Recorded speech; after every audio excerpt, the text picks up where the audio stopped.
Hi, இன்றைக்கி நம்ம என்ன பார்க்க போகிறோம்னா பச்சை மோர் குழம்பு. அது என்னடா இது பச்சை மோர் குழம்புன்னு பார்க்குறீங்களா? அடுப்பே இல்லாமல் நம்ம இன்றைக்கி வந்து மோர் குழம்பு செய்ய போகிறோம். சரியா? அதுதான் இன்றைக்கி அந்த பச்சை மோர் குழம்பு. நான் ஒரு கப்பு கொஞ்சம் பெரிய கப்பில் தயிர் எடுத்து உப்பு போட்டு கடைஞ்சி வச்சுருக்கேன்.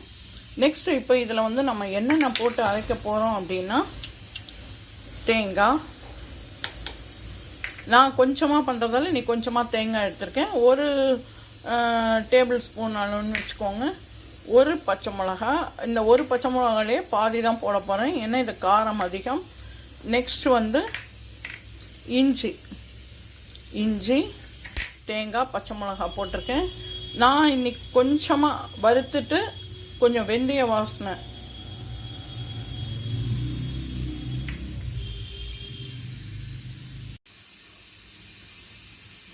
ஹாய், நம்ம இன்றைக்கி என்ன பார்க்க போகிறோன்னா பச்சை மோர் குழம்பு. என்னடா இது பச்சை மோர் குழம்புன்னு பார்க்குறீங்களா? அடுப்பே இல்லாமல் நம்ம இன்றைக்கி மோர் குழம்பு செய்ய போகிறோம்.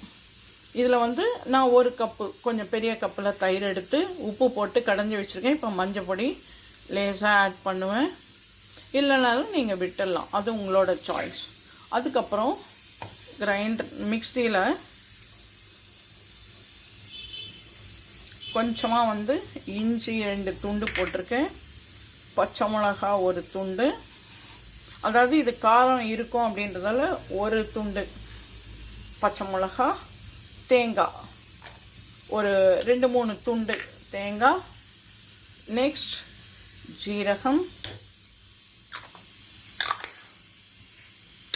அதுக்கப்புறம் லேசாக கொஞ்சம் தனியா வாசனை வரணுமே அப்படின்றதுக்கோசரம் மல்லி விதை இருக்குது இல்லையா, அது லேசாக ரோஸ்ட் பண்ணி வச்சுருக்கேன். வேணும்னா நீங்கள் ஆட் பண்ணிக்கலாம், இல்லைன்னா விட்டுடலாம். இல்லை தனியா பவுடர் இருந்ததுனாலும் நீங்கள் ஆட் பண்ணிக்கலாம். நான் இன்றைக்கி கொஞ்சம் அந்த ஃப்ளேவர் வேணுமே அப்படின்றதுக்கோசரம் 2 போட்டு வறுத்து வச்சுருக்கேன். இல்லைன்னா இது வறுக்காதீங்க, வேணாம், என்ன இது அடுப்பே இல்லாமல்னு சொல்கிறீங்க ஆனால் வறுத்து வச்சுருக்கீங்களா, இது அவாய்ட் பண்ணிவிடுங்க. இதை நான் எனக்கோசரம் வறுத்து போட்டுருக்கேன். நீங்கள் வேணாட்டா அப்படியே விட்டுருங்க. இதை எல்லாத்தையும் நம்ம அரைச்சி எடுத்துன்னு வந்துட்டு இதில் நம்ம மிக்ஸ் பண்ண போகிறோம். வாங்க பார்க்கலாம். இப்போ என்ன பண்ண போகிறோம் அப்படின்னா, அரைச்சி வச்சுருக்கோம் இல்லையா, அந்த தேங்காய், ஜீரகம், பச்சை மிளகா, இஞ்சி, கொஞ்சம் நான் வறுத்த தனியா, அதாவது மல்லி விதை, இது எல்லாத்தையும் சேர்த்து அரைச்சி வச்சுருக்கேன். அதை வந்து இதில் நம்ம வந்து மிக்ஸ் பண்ணிட போகிறோம். கொஞ்சமாக தண்ணி விட்டுக்கோங்க. விட்டுட்டு மிக்ஸியை இப்படியே கொஞ்சம் நல்லா வாஷ் பண்ணி இதில் நம்ம மிக்ஸ் பண்ண போகிறோம். அதுக்கப்புறம் இந்த பக்கம் தாளிக்கிறதுக்கு வச்சுருக்கேன். வாங்க தாளிக்கலாம். இப்போது இதில் வந்து தேங்காய் எண்ணெய் விட்டு வச்சுருக்கேன். நீங்கள் அரைக்கும் போது கொஞ்சம் வந்து பெருங்காயம் ஆட் பண்ணிக்கோங்க. அடுத்தது இப்போ தாளிக்கிறதுக்கு வச்சுருக்கேன். எண்ணெய் காஞ்சாச்சு, தேங்காய் எண்ணெய் தான் விட்டுருக்கேன். கடுகு போட்டு வெடிச்சாச்சு, அப்படியே ஆஃப் பண்ணிவிடுங்க. அப்புறம் ஒரே ஒரு மிளகா வத்தல் 1, அப்புறம் கருவேப்பிலை, அவ்வளோதான் தாளிக்கிறதுக்கு. இதை பாருங்கள், இதில் போட்டு தாளிக்க போகிறோம். தாளிச்சோன்னு இதை பாருங்கள்,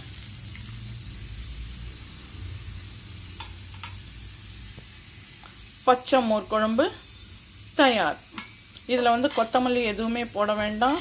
இப்படி போட்டாலே இம்மீடியட்டாக நீங்கள் வெளியில் போகணும், இல்லை ஒரு வீட்டில் ஒரு கெஸ்ட்டு விருந்தாளி வந்தாச்சு அப்படின்னா நீங்கள் இம்மீடியட்டாக இந்த பச்சை மோர் குழம்பை நம்ம செஞ்சே அசத்தலாம். இதுக்கு சைட் டிஷ் என்ன பண்ணலாம் அப்படின்னா, நான் இன்றைக்கி வந்து உருளைக்கிழங்கு அதை தான் ஃப்ரை பண்ண போகிறேன். ஃப்ரைனா கொஞ்சம் வெங்காயம்லாம் போட்டு பண்ண போகிறேன். வாங்க அந்த சைட் டிஷ்ஷும் பண்ணிவிட்டு உங்களுக்கு இந்த 2 காம்போவையும் உங்களுக்கு காமிக்கிறேன். ஓகேவா? இதுக்கு சைட் டிஷ் வந்து உருளைக்கிழங்கு கொஞ்சம் காரமாக இருந்தால் தான் நல்லாயிருக்கும். அதையும் நான் செஞ்சு உங்களுக்கு காமிக்கிறேன். இப்போ அடுப்பு பற்ற வச்சு கடாய் போட்டு எண்ணெய் விட்டு கடுகு வெடிச்சாச்சு. இப்போது நறுக்கி வச்சுருக்க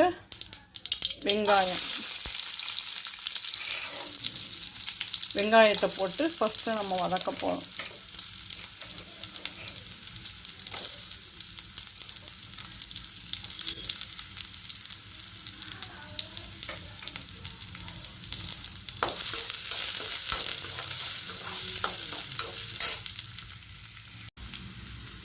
வெங்காயம் வதங்கிட்டு இருக்கு, கருவேப்பிலை போட்டிருக்கேன். எப்போவுமே இது வதங்கும் போது உப்பு நம்ம ஆல்ரெடி எடுத்து வச்சுருக்கோம். இதில் கொஞ்சமாக ஒரு பிஞ்சு போட்டு வதக்கினிங்கன்னா ஈஸியாக வெங்காயம் வதங்கும்.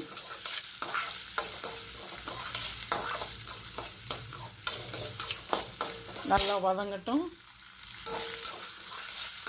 இதில் நம்ம வந்து இஞ்சி பூண்டு பேஸ்ட்டும் கொஞ்சமாக போட போகிறோம்.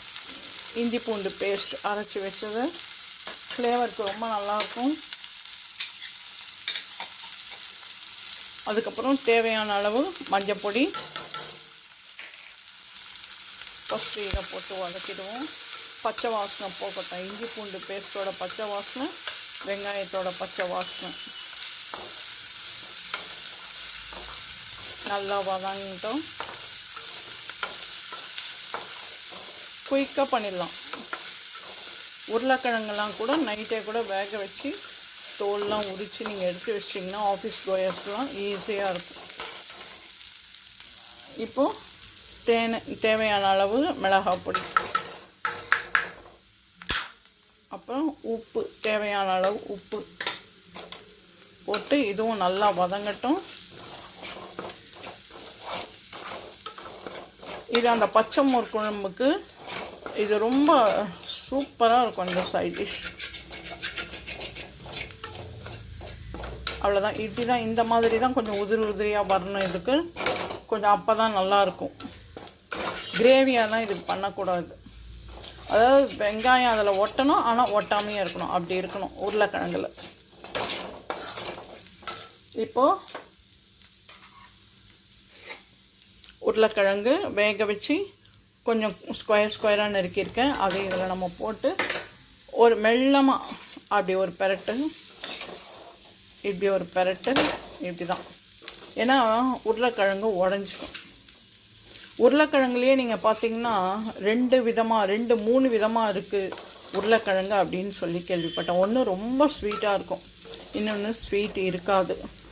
இன்னொரு இதுலேயும் வந்து கொஞ்சம் ஒரு மாதிரி இருக்குமா, ரொம்ப ஸ்வீட்டாக இருக்காது, ரொம்ப ஸ்வீட் இல்லாமையும் இருக்காது அப்படின்னு 3 விதமாக உருளைக்கிழங்கு இருக்குதுன்னு சொல்லி கேள்விப்பட்டேன்.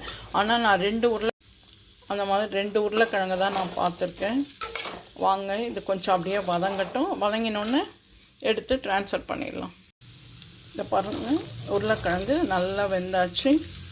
ஏற்கனவே வெந்தது தானே, இதுக்கு வந்து ரொம்ப டைம்லாம் பிடிக்கவே பிடிக்காது. பாருங்கள், சொன்ன பார்த்திங்களா, வெங்காயம் வந்து அந்த உருளைக்கிழங்குல ஒட்டணும், ஆனால் ஒட்டாமையே இருக்கணும். அந்த மாதிரி நம்ம எடுத்து செஞ்சு ட்ரான்ஸ்ஃபர் பண்ணிடலாம். இந்த பாருங்கள்,